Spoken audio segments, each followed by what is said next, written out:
Hello everyone, Pedro with you, and in this video I'm going to show you how to open recently closed tabs or just simply closed tabs on MacBook.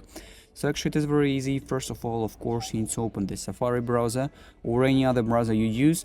And for example, I have here a Wikipedia website opened, and if I close this tab, and if I want to open the most recently closed tab, all I have to do is to simply press the three buttons on my keyboard. This is Command, Shift and T.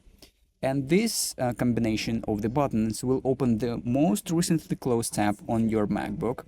But if you want to open the tabs from your recent session or any other tabs you closed, all you have to do is to simply find the history button in the top left corner right here, and here will be some options. So for example, you can open the recently closed tabs from this recently closed tabs list.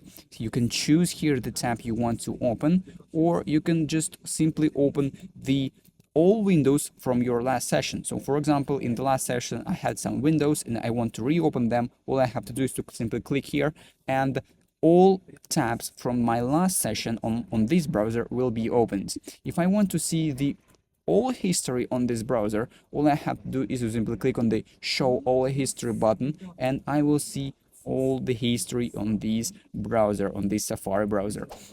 And basically that is it. That is how you can open recently closed tabs on Mac.